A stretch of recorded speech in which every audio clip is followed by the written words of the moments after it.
오늘은 신약성경 사도행전 28장 11절부터 16절을 함께 보겠습니다.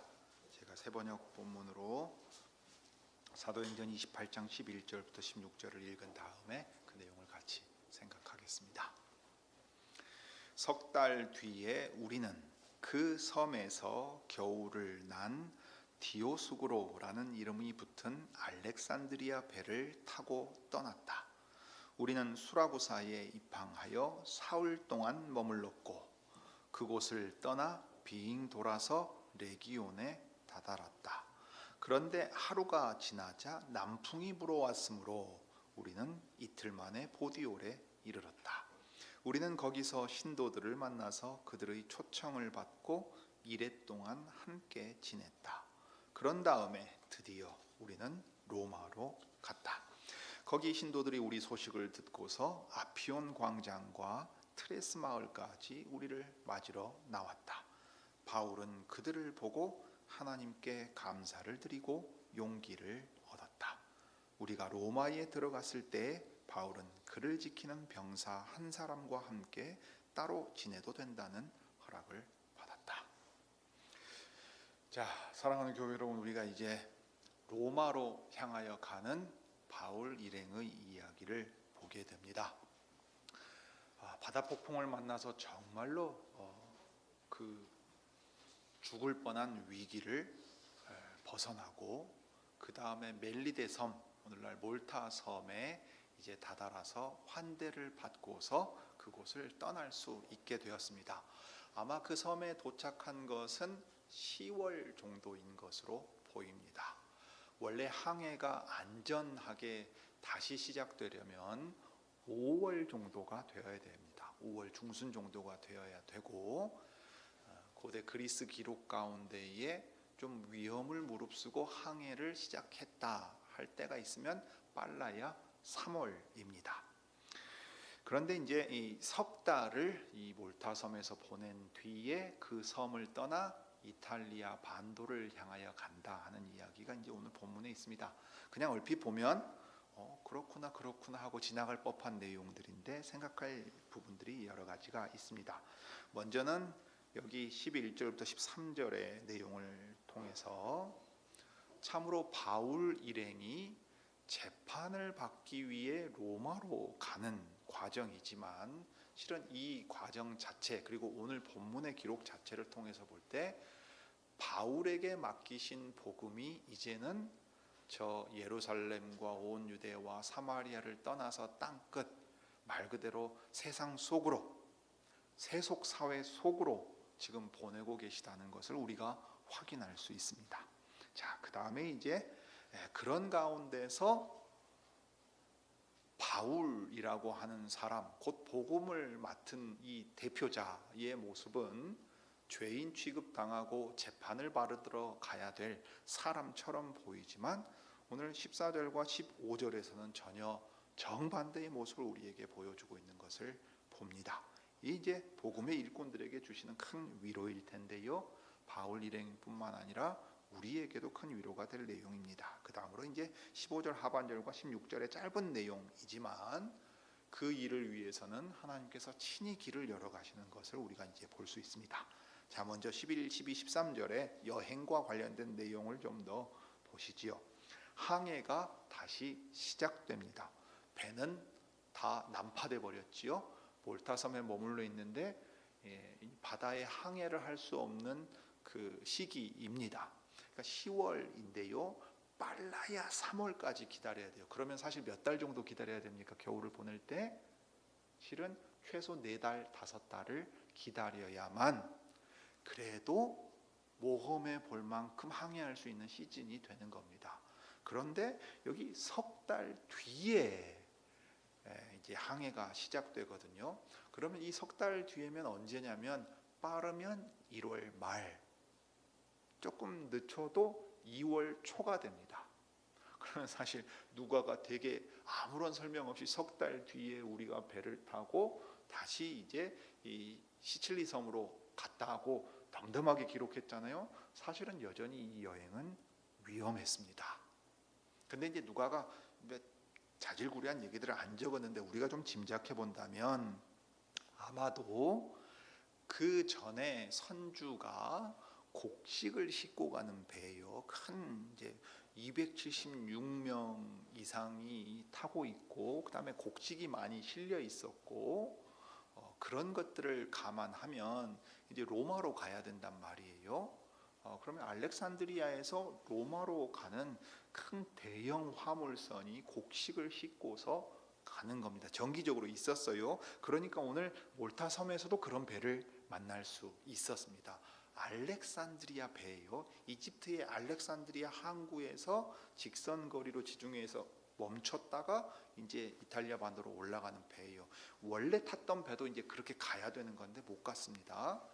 그러면 이 배들은 이제 어떤 상황일 가능성이 크냐면 가급적 좀 시간을 당겨서 빨리 항해를 하려고 할 가능성이 크죠. 또 다른 하나는 여기 로마 백부장이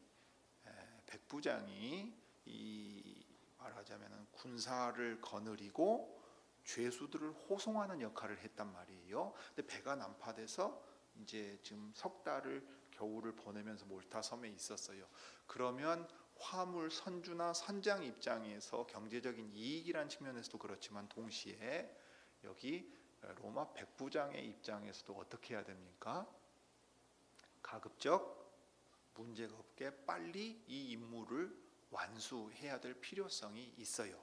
그러니까 아마도 그런 이유에서 아주 안전한 5월까지는 도저히 기다릴 수가 없고 한 3월까지라도 기다려야 되는데 약간 더 재촉하지 않았겠는가. 최소 한 달 이상을 더 재촉해서 항해가 빨리 시작됩니다. 그런데 이제 이전에 살펴본 단락 같으면 사실 이러한 배경은 우려할 만한 상황이죠. 바울이 권고했던 것처럼 이 항해에서 짐도 잃고 배도 잃고 심하면 목숨도 잃을 수도 있다라고 생각되지만 지금 이 항해에 사람들이 함께 할 수 있는 이유는 뭐냐면 이 항해 가운데 하나님이 지켜주신다는 표징을 분명하게 보여주셨고 몰타 섬에서도 그것을 확인시켜 주셨기 때문에 그렇습니다. 누가는 그래서 아주 꼼꼼하게 배 이름도 기록해 두었어요. 그 배가 어디서 출항해서 어디로 가는지도 기록해 둡니다. 그 섬에서 겨울을 난 디오수구로라는 이름이 붙은 알렉산드리아 배를 타고 떠났다 했어요. 이집트 알렉산드리아에서 곡식을 실은 대형 화물선입니다. 많은 사람을 다시 거기에 싣고 갈 수 있는 배예요. 그래서 그 배가 디오수구로라는 이름이 붙었다고 했는데 이제 그 다음에 이 배가 어디로 갔느냐 하면 12절에 수라구사에 입항했다 그랬어요. 이게 이제 그리스어를 알거나 라틴어를 알거나 아니면 영어를 알면 이런 요상한 지명이나 이름들이 좀 훨씬 더 익숙해지는데요. 디오수구로라면 디오스퀴르 정도가 될 거고 수라구사라고 하니까 못 알아듣겠죠. 미국에 대학이 있는데요. 시래큐즈 대학이라고 있습니다. 아주 뛰어난 대학인데요. 수라구사가 시래큐즈 섬입니다. 시실리아 반도에 있는 으뜸가는 도시이고요. 두 개의 항구 중에 아주 유명했던 항구입니다. 그래서 그렇게 되면 이제 시칠리 섬에 이제 도착하는 거예요. 큰 항구. 그리고 거기는 무역 항이기도 하고 국제 도시이기도 그러니까 시라큐사는 아주 유명한 도시여가지고 이제 거기에 입항합니다. 그러면 일단 이탈리아 반도로 들어갈 수 있게끔 안전하게 이제 이동을 한 셈이 돼요. 거기서 사흘 동안 머물렀고 이제 거기를 떠나서 레기온, 그리스어라면 레기움이고 레기움 라틴어로 하면 이제 그렇게 되는 겁니다. 레기움에 이제 그 말하자면은 백길로 이제 간 거예요. 이 빙 돌아서 갔단 말은 빙 돌아서라는 말보다는 오히려 닻을 올려서 출항할 준비를 하고 이 레기온이라고 하는 곳에 갔다 하고 이제 얘기가 나옵니다. 그런데 앞에 첫 항해 때와 상황이 달랐어요. 첫 항해 때는 어떻게 됐습니까? 맞바람이 불어가지고 이동하는데 계속 지연이 됐잖아요. 그러다가 보니까 항해하기 위험한 시즌까지 됐는데 이제는 남풍이, 하루가 지나자 남풍이 불어왔다 그랬어요. 이게 말하자면 순풍입니다. 순풍이 불어가지고서 보디올이라고 하는 곳에 그 포티올리라고 하는 곳이에요. 이탈리아식 이태리어로 읽으면 이제 현대 지명을 알 수 있는 곳에 도착을 하는데 이틀 만에, 그러니까 빨리 도착했다는 얘기예요. 항해가 순적하게 진행되었다 하는 것을 이제 이 13절 상반절까지 누가가 들려두고 있습니다. 그래서 이제 남부 시칠리아, 여기 마피아로 아주 유명한 섬인데 이탈리아의 유명한 섬이지요. 이 시칠리 섬, 시칠리아 동쪽 끝에 위치하고 그 섬의 수도이기도 한 시레큐스에 도착을 합니다. 수라구사에 도착을 했고 순탄한 항해를 위해 남풍을 기다렸는데 바로 하루 만에 남풍이 불어가지고 이틀 만에 도착하게 된 거예요. 그러니까 나름의 이제 희망적인 항해가 되고 무엇보다 이탈리아 반도를 향하여 눈에 보이는 가시적인 자리로 이제 이동하게 되는 거지요. 그런데 이제 여기서 13절에 이틀 만에 보디올에 이르렀다까지 하고서 항해에 대한 기록으로만 우리가 보기 쉬운데 이 당시 사람들이라면 바로 알아들을 수 있는 내용들이 여기에 좀 담겨 있는 게 있습니다. 자, 그게 이제 뭔가 하면 첫째 배의 이름이에요. 이 디오수구로라는 이 디오라는 말은요 둘을 가리킵니다. 영어의 듀오도 그렇습니다만은, 그래서 이 디오수구로라는 말은 뭐냐면요 쌍둥이요, 쌍둥이. 요즘 AI 구글에서 하는 서비스 제미나이 있죠. 제미니 같은 겁니다. 별자리도 있죠. 별자리도 있는데요. 이 쌍둥이가 무슨 쌍둥이를 가리키냐면 제우스의 아들, 그 최고신 제우스의 쌍둥이 아들을 가리키는 말이에요. 그럼 그 쌍둥이 이름이 뭐냐면 카스토로하고 폴룩스입니다. 그런데 이 카스토로하고 폴룩스 쌍둥이가 왜 이름이 알려졌냐면요, 이게 여러 일이 있는데요, 기병대의 전투를 돕기도 하고 무엇보다 공경에 처한 선원들을 돕는 신들로 알려져 있어요. 자, 바다 신인 포세이돈이 진노하면 어떻게 돼요? 바다 폭풍이 일잖아요. 다 죽습니다. 그렇게 배가 폭풍을 만나 난파될 때 도와줄 수 있는 신이 있어요. 누굽니까? 여기 디오수구로요. 제우스의 쌍둥이 아들들이 난파된 선원들을 도와줘요, 바다에서. 그러니까 뱃사람 입장에서는 무슨 의미예요? 수호신이에요, 수호신. 뱃사람들 입장에서는 이 곡식을 쓰는 대형 화물선이 알렉산드리아 이집트에서 출항해서 지중해 거쳤다가 이탈리아 반도까지 가야 되니까 무슨 일이 일어날지 몰라요. 바울이 겪은 일처럼 이런 일을 겪으면 어떻게 돼요? 신들이 자기들을 지켜줘야 돼요. 그 신의 이름이 붙어있는 배라 이 말이에요. 그러면 당연히 뱃사람들은 무슨 생각으로 가는 겁니까?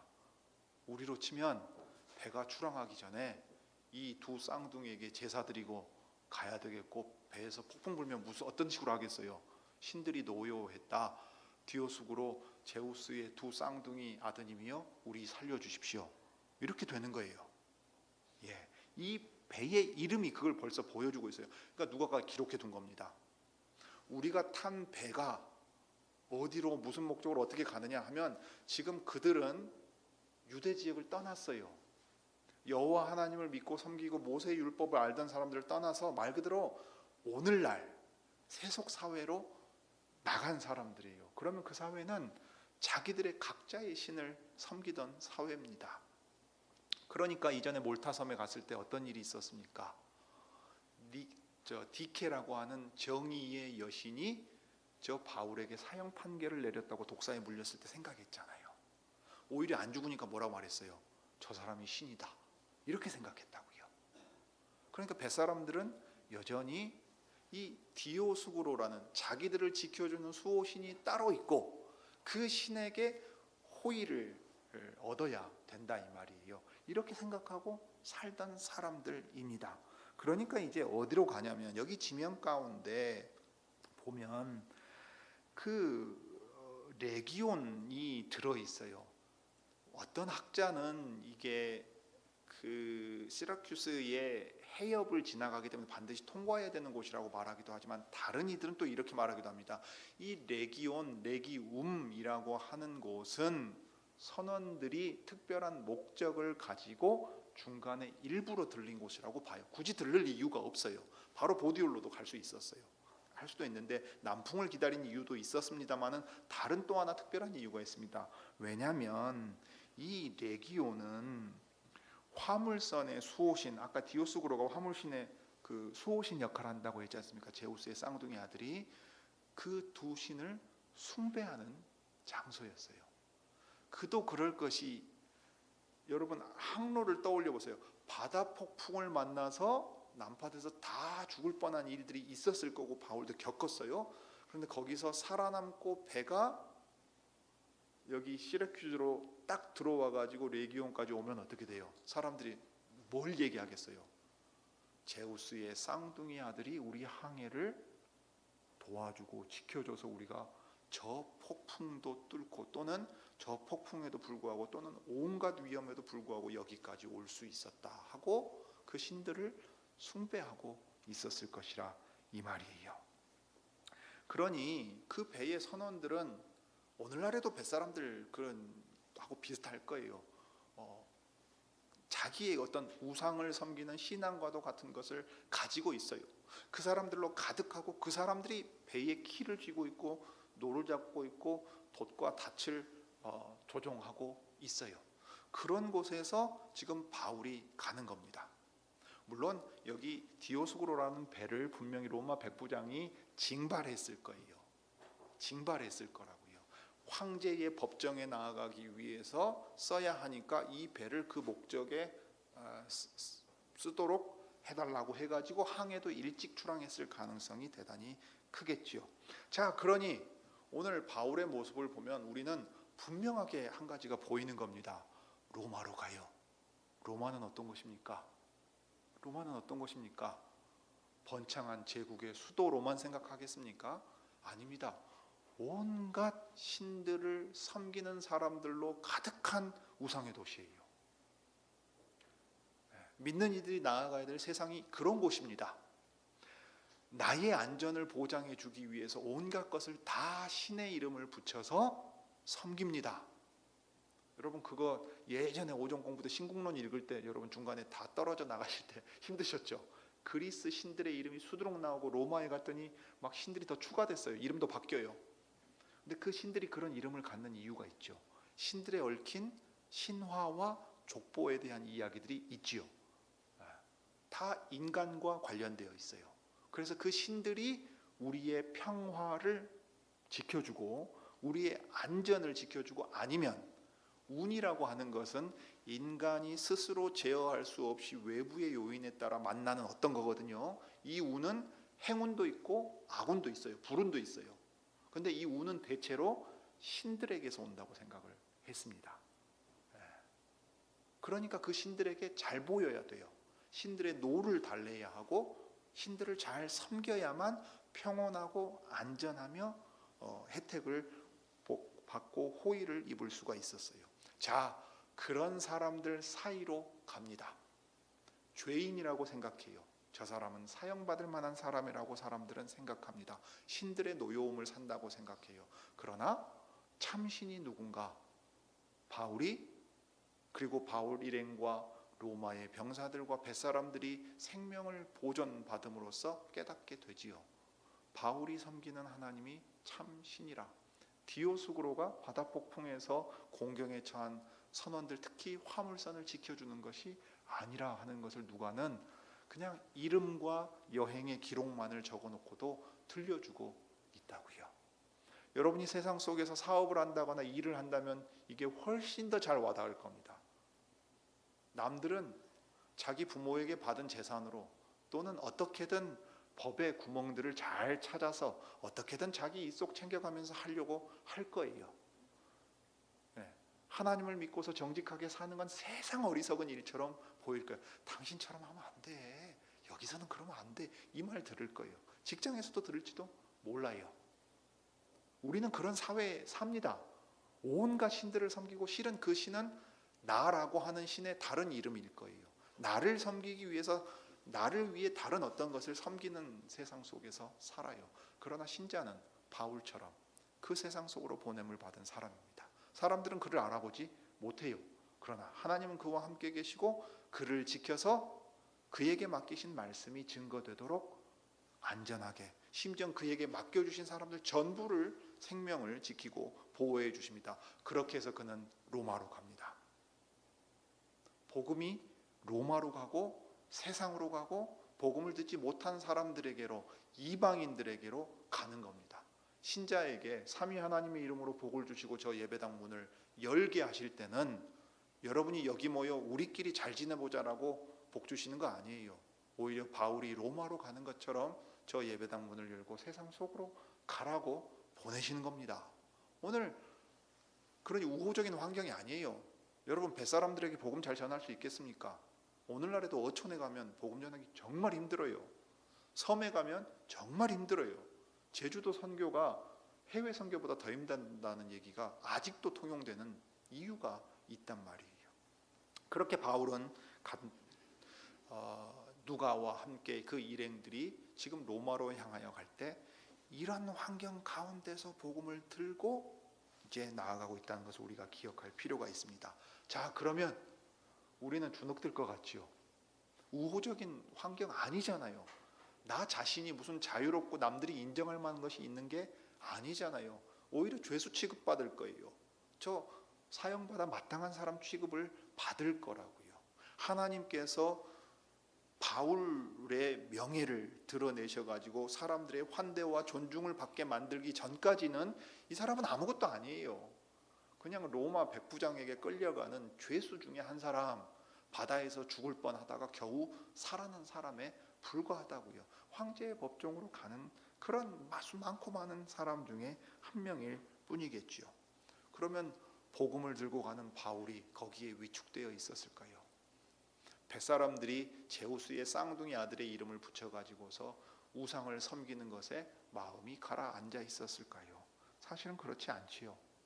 오히려 바울은 지금 누가 참 신이고 어떤 분이 자기를 지키고 무슨 사명을 맡겼는지 분명하게 깨닫고 걸어가는 사람들이었습니다. 자, 그래서 이들은 보디올의 푸티올리에 이르게 됩니다. 이 보디올은 당시 아주 큰 국제 도시였습니다. 레기온에서 한 370km 정도 떨어진 곳인데요. 알렉산드리아에서 밀과 보리를 수입하는 항구 역할을 합니다. 그러니까 알렉산드리아 배가 지금 여기 보디올에 간 거예요. 그 다음에 여기가 아마 전체 인구가 한 6만 5천 명 정도 됐을 걸로 보이는데요. 6만 명 이상을 수용할 수 있는 원형 경기장이 있던 곳입니다. 실제로 거기 거주민 전부를 다 수용할 수 있을 정도라 그래요.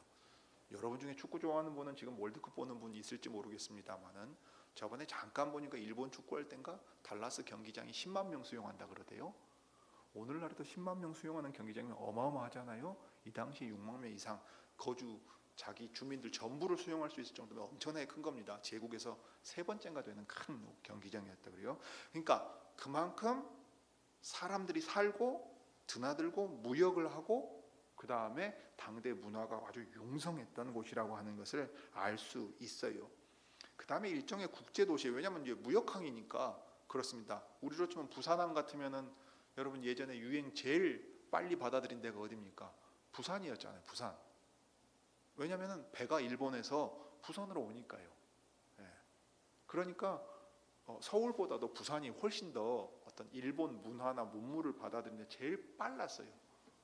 그리고 말도 일본어를 할 수 있는 사람도 많이 있었던 걸 떠올려 보시면 좋겠지요. 그곳에는 유대인들도 많이 정착해 살았을 것이라고 이야기하기도 합니다. 자, 그런데 이제 로마 제국의 도시들에 가까이 갑니다. 무역항으로서 돈을 잘 버는 곳이고 수많은 사람들이 오가는 곳이고 큰 원형 경기장이 있는 곳입니다. 주눅들 만한 곳이지요. 그런데 그곳에서 바울은 누구를 만납니까? 형제들을 만납니다. 누가가 기록하고 있는 건 보디올이 얼마나 큰 무역도시고 항구인가 또는 그곳에 얼마나 많은 사람들이 있는가 그런 배경에 있지 않았어요. 바울을 로마로 데리고 가시는 데 있어서 그곳에서 믿는 형제들을 만나게 하셨다는 것을 봅니다. 그런 그들은 바울과 일행을 초청했을 뿐만 아니라 사실은 이때 그들을 초대했다고 할 때는요, 아마 바울과 함께 간 일행 전부를 초대했을 가능성이 있습니다. 믿는 이들만 초대한 게 아닐 가능성이 대단히 커요. 왜냐하면 여러분 한번 생각해 보세요. 로마의 백부장은 법적인 권한이 있습니다. 징발해가지고 쓸 수 있어요. 그러니까 알렉산드리아의 배인 디오스구로를 징발해가지고 이 사람들을 다 태우고 가야 한다고 했을 수가 있어요. 그러면 그 다음에 여기 보디올에 멈췄어요. 그러면 백부장은 어떻게 해야 될까요? 물론 몰타섬에서 그 주민들이 그 지도자와 그 주민들이 섬 주민들이 필요한 항해에 필요한 모든 것을 제공을 했어요. 그것도 엄청난 겁니다. 그런데 그 이후에도 이제 이 보디올에 도착하게 되면 여기가 이제 어떻게 되냐면 배가 여기까지 오는 거예요. 이 보디올에서 도보로 로마에 가야 합니다. 그러면 이 여행길은 상당히 험한 여행길이에요. 이제 그러니까 이것을 준비해야 하거든요. 그래서 충분한 시간을 두고 여기서 휴식해야 하고, 쉬기만 하면 되는 게 아니라 뭐가 필요하겠어요?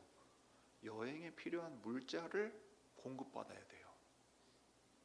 자, 물자를 공급받아야 되는데 지금 자기들이 가지고 있는 것이 별로 없을 것 아닙니까? 몰타섬에서 온 게 있을 거라고 쳐도, 그러면 어떻게 되면 또다시 징발하는 거예요. 짐 들고 간 짐꾼들은 죄수들 가운데서 짐꾼으로 부릴 수도 있겠지요. 그러니까 예수께서 말씀하신 것대로 오리를 가자고 하면 십리를 함께 동행을 하라 하는 말이 그 말이에요. 징발하는 거예요. 로마의 군인이 너 이거 짐 지고 따라와. 구레네 사람 시몬에게 너 십자가 네가 지고 와 하면 해야 되는 거예요. 자, 그러니까 필요한 물자가 있었을 텐데 이것을 징발하는 형태로 강제로 가져가야 됐을 텐데, 놀랍게도 보디올에 있는 형제들은 어떻게 합니까? 강제로, 로마의 군인이 명령해서 한 게 아니에요. 기꺼이 바울과 그의 일행뿐만 아니라 로마의 군사들과 함께한 일행들 모두를 기꺼이 초대하고 그들을 환대하고, 심지어 지금 며칠을 보냈다 그랬습니까? 1회를 보냈다. 7일, 일주일을 보냈다고요. 그 경비를 그들이 다 부담했어요. 여러분, 이것은 대단히 놀라운 일입니다. 신자들이 당연히 우리 그리스도 안에 있는 형제만 우리가 챙긴다. 그럼 나머지는 알아서 하세요. 그러면 백부장은 어떻게 해야 됐어요? 강제로 징발해가지고 필요한 것들을 동원해야 되겠죠. 그런데 그렇게 하지 않아요. 믿는 이들뿐만 아니라 아마 분명히 형제들이 이제 그 마음 안에 주신 마음이 있었고 나중에 들었을 거예요. 바울에게 이 사람들의 목숨을 붙여주셨다, 보존하게 하기 위해 붙여주셨다는 것을 들었을 때, 그래서 주님이 우리로 하여금 넉넉한 마음을 가지고 그 사람들을 섬기게 하셨군요 라고 생각할 거예요. 아마 경제적으로 이 사람들을 일주일 동안 돌보기 위해서 상당히 많은 부분을 부담해야 됐을 것입니다. 여기 로마까지 이 보디올에서는요 한 209km 정도 떨어져 있는데 도보로 5일 이상을 가야 합니다. 그러니까 아주 좀 그 여행을 단단히 준비해야 하고, 여기서 머무를 때 필요한 것뿐만 아니라 무엇도 준비해야 되겠어요? 5일 이상 도보로 여행하기 위해 필요한 물자도 준비해야 되는 상황이에요. 그런데 그리스도인들은 어떻게 하느냐? 저 로마 군대일지라도 바울과 그의 일행에 필요한 것을 줄 뿐만 아니라 우리 주님이 오리를 가자 그러면 십리를 동행해 주어라 하는 그 정신을 실천했어요. 저들에게 필요한 것까지도 우리가 기꺼이 내어 드리겠습니다. 이것이 주님이 우리에게 보여주신 사랑입니다 하고 행한 겁니다. 그러니 보디올에서 무엇보다 저 이방인들로 가득 차 있고 우상을 섬기는 사람들로 가득 찬 곳에서 로마를 향하여 갈 때 믿는 이들을 만나고 믿는 이들의 마음이 넉넉해져서 여기 강제로 행하는 게 아니라 기쁨으로 섬기는 일을 본다면 바울과 그의 일행이 큰 위로를 얻었을 거예요. 그래서 그들의 초청을 받고 일주일 동안 함께 지냅니다. 그런 다음에 드디어 우리는 로마로 갔다고 지금 얘기를 해요. 여기 이제 드디어 우리는 로마로 갔다. 그럼 이 드디어라는 번역이 아주 훌륭한 번역처럼 보입니다. 그런데 이제 아직 로마에 안 갔어요. 바울 일행이 로마로 안 들어갔습니다. 근데 간 것처럼 동사의 시제가 갔다고 되어 있어요. 이제 번역을 우리가 드디어 갔다라고 하면 마치 어디 로마의 어디 뭐 아피온 도로를 지나가 가지고 로마 표지석 딱 보고, 여러분 우리 고서 지역 교우들 같으면은 저 고서에서 와 가지고 5.18 묘역 가기 직전에 뭐 있습니까? 횡단보도 신호등 하나 있고 담양 딱 있고 그 다음에는 광주광역시 있죠. 그거 보면 무슨 생각 들어요? 나 진짜 신호등 한번 걷는데 여긴 담양이고 저기는 광주네, 광주 다 왔네, 이 생각하는 거 똑같게 그렇게 됐겠냐 하면 그건 아니에요. 아직 안 갔어요.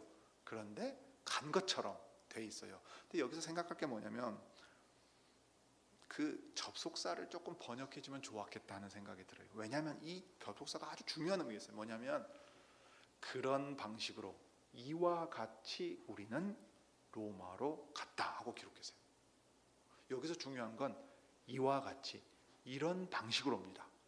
그러면 어떤 방식으로 로마에 가게 되었기에 지금 누가가 이런 방식으로 로마에 갔다 하고 기록했느냐 하면 보디올에서 경험한 방식으로 로마에 가게 되었다는 거예요. 자, 보디올에서 바울 일행이 경험한 것은 무엇이었습니까? 그리스도 안에 있는 형제들이 믿음으로 그들을 환대하면서 더 나아가 믿지 아니하는 이들까지로 섬기고, 그 다음에 바울 일행을 쓰셔서 주님이 이끌어 가시는 모든 일에 마음으로 협력하려는 모습을 보여주었어요. 자, 로마 사람이 볼 때 바울은 로마 지휘관에게 끌려가는 재판받아야 될 범죄자일 걸로 보입니다. 그런데 바울이 지금 가고 있는 길은 어때요? 바울이 무슨 전쟁에서 승리해서 개선장군처럼 환영을 받으면서 지금 가고 있는 거예요. 그러니 바울 입장에서는 주님이 나와 함께 계시고 저 수많은 신들을 섬기는 로마로 간다고 할지라도 주님이 이 믿는 이들을 통해 우리와 함께 계시다는 것을 확인시키고 위로해 주신다는 사실에서 큰 힘을 얻는다고요. 그래서 그 다음 얘기가 더 기록되어 있는 겁니다. 15절, 거기서 형제들이 우리 소식을 듣고서 아피온 광장과 트레스 마을까지 우리를 맞으러 나왔다 하고 기록해 두었습니다. 그러니까 이제 이와 같은 방식으로 로마에 갔어요. 그러면 보디올에서 믿는 형제들이 그를 맞아주고 필요한 것들을 공급해주고 심지어 믿지 않는 이들에게까지도 환대를 베풀어서 우리 주님이 명하신 대로 신자의 그 넉넉함을 나타내 보여주었는데 15절에 이제 형제들이 소식을 들었습니다. 아마 보디올에 있는 사람들이 알려주었을 수도 있어요. 사실 로마에 있는 교회 이 형제들은 바울을 본 적이 없는 사람이 대부분입니다. 바울이 세운 교회가 아니에요. 바울이 선교하지 않았습니다. 2차 선교 여행 때 고린도에 있으면서 로마에 가고 싶어 하지만 몇 차례 가고 싶어 했지만 못 갔다. 이제 주께서 허락하시면 갈 것 하면서 편지를 썼다고요. 그러면 지금 오늘 바울을 맞으러 나온 사람들은 누구냐면 그 편지를 읽고 바울 사도가 다시 전해준 복음을 듣고 그 복음의 풍성함을 깨닫고서 이토록 귀한 사도가 들려준 복음을 받은 우리가 바울 사도께서 오신다는데 어떻게 가만히 앉아서 기다릴 수 있느냐. 더욱이 이 사도는 로마 법정에 서기 위하여, 황제의 법정에 서기 위하여 죽을 뻔한 위험을 다 겪고서 지금 여기까지 왔다. 우리가 그를 보러 가자 하는 설레임과 기대 가운데 왔다는 얘기예요. 왜냐하면 여기 아피온 광장은요, 로마에서 69km 떨어져 있습니다. 대략. 그 다음에 트레스 마을, 이 트레스 마을이라는 것은요, 이전에 번역 보면 삼관, 이해하기 어렵게 돼 있죠. 여관이 세 개라고 생각하시면 돼요. 이 트레스라는 말. 그래서 트레스 디아스 하면은 이제 옛날 무슨 그 경건 운동 있고 이단처럼 그 지정되기도 했는데 3일이거든요. 3일이라는 말입니다. 여기는 3관이란 말은 건물이 3동이 있어요. 숙소가 3동 있는 겁니다. 광장은 시장이라기도 하는데 이 아고라라는 말이 그겁니다. 아피안 도로에서 이 큰 광장이 있는 거예요. 거기 사람들이 모입니다. 그 다음에 여기 트레스 마을은 건물이 3채가 있어서 숙박동이 3개가 있다는 그 얘기입니다. 그러니까 먼 길이니까 걸어가고 하고요. 가다가 중간에 자고 쉬어야 돼요. 그래서 여기 트레스 마을이 있고 아피아온 광장까지가 있어요. 그런데 이 사람들이 로마에 있는 형제들이 어떻게 했다고요? 여기 69km 떨어지고 53km 떨어져 있는 데를 찾아왔어요. 차 타고 온 거 아닙니다, 여러분. 차로 한 40분 가야 되는 거리를 지금 이 사람들 차 타고 온 게 아니에요. 바울 온다니까 너무 좋아가지고 사도를 맞이하고 싶어서 우리로 치면 옛날 말로 버선발로 지금 뛰쳐나간 거예요. 사도 뵈러 가자 하고서 간 겁니다. 그러면 사도를 왜 만나고 싶어하고 왜 보고 싶어 했겠어요?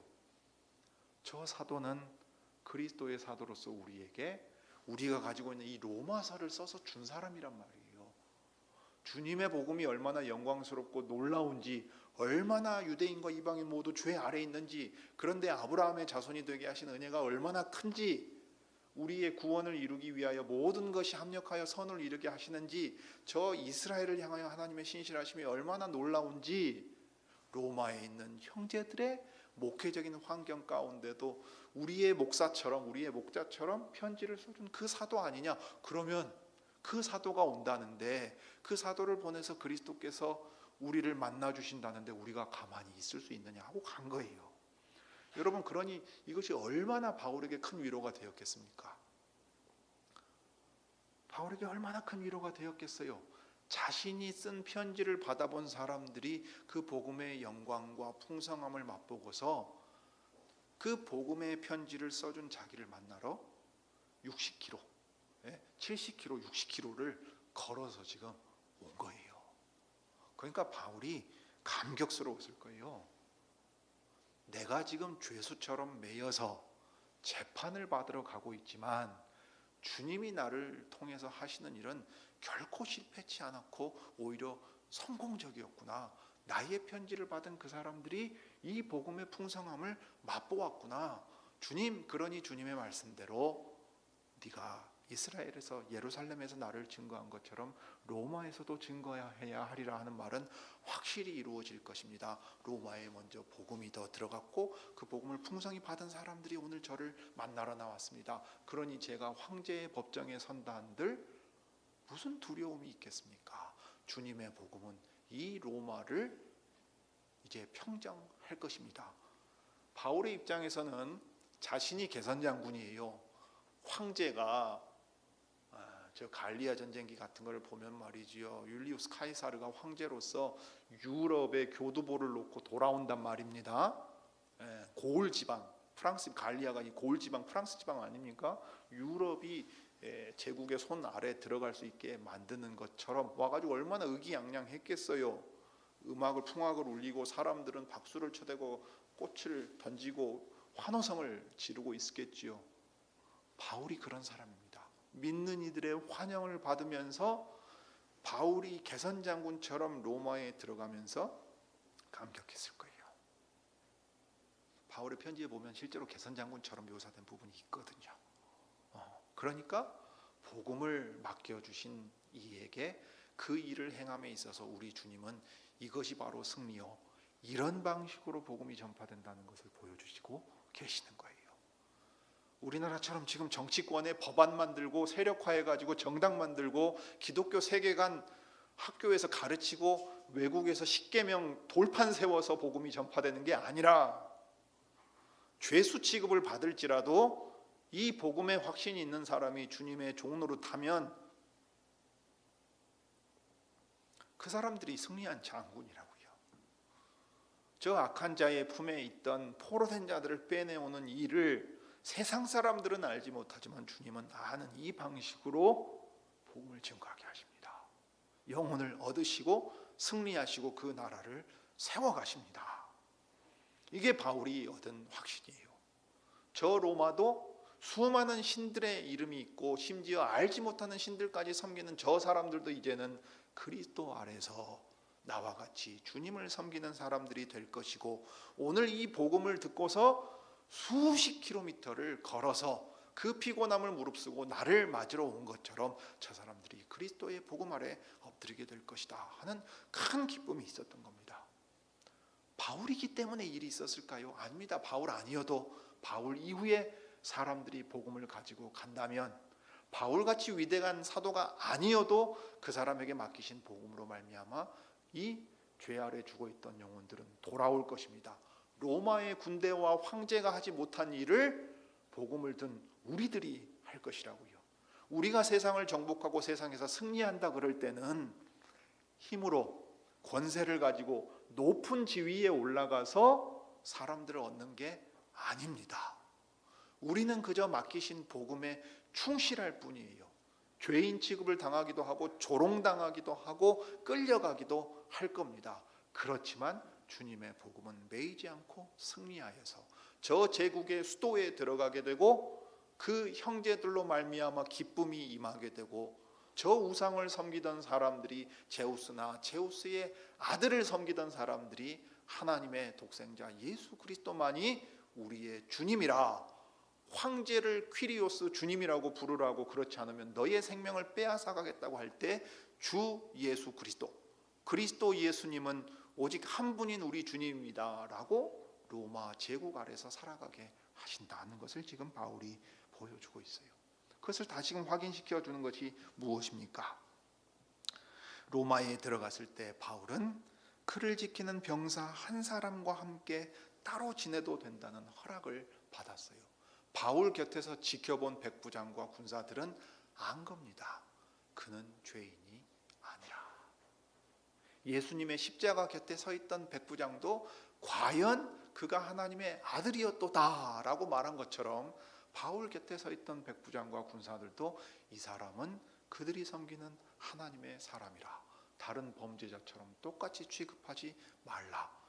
군사를 한 명 붙여줄 터이니 그 군사가 당신을 지켜야 하겠지만 이제 자유로이 집에 머물면서 당신 하고 싶은 일을 하라 그러는 거예요. 밖으로 나가진 못해요. 그렇지만 무엇을 할 수 있지요? 밖에서 사람들이 찾아오면 만날 수 있습니다. 지금 우리 젊은이들은 잘 모르겠지만 옛날 김영삼, 김대중 정치인 때 가택연금 당하거든요. 밖에는 못 나가요. 사람이 오면 만날 수 있습니다. 이것이 왜 놀라운 일입니까? 범죄자가 무슨 사람을 만납니까? 감옥에 갇히고 어떤 판결이 내려질지 기다려야 되는데, 로마의 백부장은 그 자기의 권한을 가지고서 죄수 취급하지 않아요. 미길 수 있기는 하지만 그가 자유로이 사람을 만날 수 있게 허락해 줍니다. 이게 왜 중요합니까? 황제의 법정에 서기 전에도 바울은 로마에서 사람들을 만나 그의 하나님 나라 복음을 전하는 데 있어서 아무런 거리낌 없이 행할 수 있는 기회를 얻었다는 데 있어요. 그러니 우리 주님이 그리스도께서 약속하신 대로 그의 곁에 서서 용기를 내어라 하고 말씀하신 대로 그는 용기를 얻고, 그 얻은 용기를 가지고서 담대히 로마에서도 하나님 나라의 복음을 증거할 수 있게 되었습니다. 사정과 형편이 달라져서가 아닙니다. 그에게 맡기신 일을 행하게 함에 있어서는 하나님이 친히 길을 여시고 그 누구도 하나님의 길을 가로막을 수 없다는 사실을 바울은 다시금 확인하면서 믿는 이들 가운데 위로를 얻고, 주님이 이 복음을 위해 나를 부르셨으니 앞으로 어떤 일이 기다린다고 한들 나는 이 복음을 위해서 전하고 살아간다 하고 나아갔던 겁니다. 바로 이런 모습으로 바울의 모습을 통해 누가는 신자들인 우리를 도전하고 있는 거예요.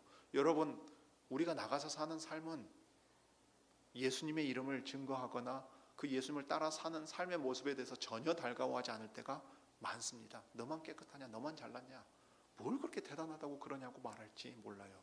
심지어는 염려해 준다고 하면서 너 여기서 그렇게 하면 안 돼, 너 그렇게 바보처럼 살면 안 돼, 뭐 돈이 있냐, 뭐가 있냐, 너 그렇게 예수 믿는다고 시간 들이고 돈 들이고 그렇게 살면 안 돼 라고 말하는 사람들 사이에서 진정으로 누가 성공한 사람인지, 진정으로 누가 행복한 사람인지, 진정으로 무엇이 진리인지를 우리를 통해서 나타내 보이실 것입니다.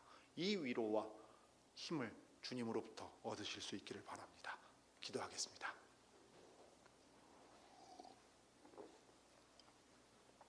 크신 하나님, 우리 아버지, 오늘 저 시칠리 섬에 거하는 사람들이나 로마에 사는 사람들은 바울과 그의 일행이 왔을 때 그저 로마 백부장이 호송해 가는 죄인들 중 하나로 보았을 것입니다. 그에게 무슨 대단한 것이 있었겠습니까? 역사에 그 전해지는 대로 그의 외모는 볼품이 없고 글로는 힘이 있었지만 말은 약했을지도 모르겠습니다.